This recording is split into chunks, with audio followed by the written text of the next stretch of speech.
जी श्री संबित अशोक जी, और बीजेपी ने अपने संकल्प पत्र 2019 में 2014 के संकल्प पत्र से एक और बात उठाई है, और वो है धारा 35A और 370 धारा को जम्मू कश्मीर से समाप्त करने का।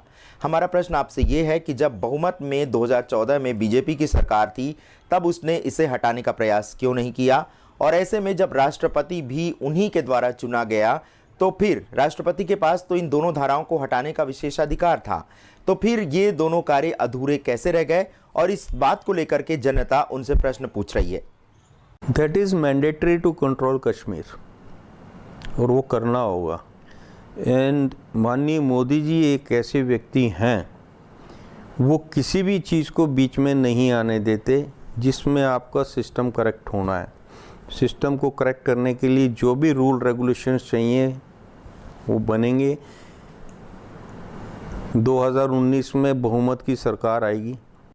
क्या 2019 में भी ये दोनों धाराएं महज एक चुनावी स्टंट बन के रह जाएंगी, या फिर वास्तविकता के धरातल पर भी कोई कार्य होगा? देखिए, गंदगी इतनी थी उस टाइम, कहीं एक कोने से सफाई शुरू की। आप देखिए कितने काम हुए, कितनी अर्थव्यवस्था जो है अव्यवस्थित थी। उन चीज़ों को स्ट्रीमलाइन करने में कितना समय लगा।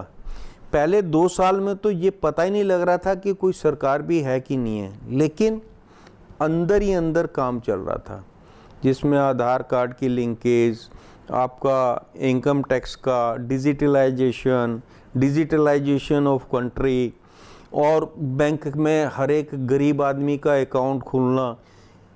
अगर सही मायने में गरीबों के लिए अगर किसी ने किया तो माननीय मोदी जी ने किया। पिछले 70 साल के रिकॉर्ड को एक तरफ करिएगा और इस 5 साल के रिकॉर्ड को देखिएगा। जो भी चीज़ें हुई हैं, चाहे वो शौचालय है, पिछले 70 साल में शौचालय गरीबों के लिए क्यों नहीं बने? गरीबों की बहू बेटियां, बहन, बच्चियां खुले में शौच करने के लिए जाती थी, और उनके ऊपर जो है असामाजिक तत्वों का और गुंडा तत्वों का हमेशा दिमाग में खटका रहता था। बेचारी सुबह सुबह उठ के जाती थी और शौच करके वापस आती थी। संबित्रा जी, और अब उनके लिए एक बॉन्डेज थी कि इसी टाइम के अंदर शौच से निपट के आना है। जी श्री संबित अशोक जी, और जहां कांग्रेस ने गरीबी पर सर्जिकल स्ट्राइक करने के लिए 72,000 प्रतिमाह देने की घोषणा की है, वहीं बीजेपी ने अपने संकल्प पत्र में छोटे किसानों और व्यापारियों के लिए 60 वर्ष के पश्चात पेंशन देने की बात कही है। कौन किस पर कितना भारी पड़ने वाला है? कौन किस पे भारी पड़ेगा? देखिए, संकल्प और घोषणा में फ़र्क है। अगर उन्होंने संकल्प लिया तो वो होगा, घोषणाएं तो हर एक आदमी करता। 72,000 रुपये पर मंथ की भी हो चुकी है। अब तो बाई हुक एंड क्रूक किसी भी तरीके से आप गद्दी दिलवा दो, जो चाहिए मिल जाएगा आपको, उसकी घोषणा हो जाएगी। जिस घोषणा पर गद्दी मिलती है, कुर्सी मिलती है, वो घोषणा किसी भी टाइम हो जाएगी।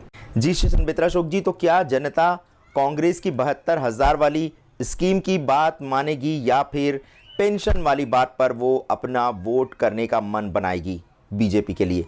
भैया ना, देखिए, ये सब चीज़ें आपकी इंटेग्रिटी पे डिपेंड करती हैं। आपने अगर पास्ट में कुछ घोषणा पत्र दिया था और उसको अगर आपने किया है, अगर 60% भी किया, तो यू आर पास।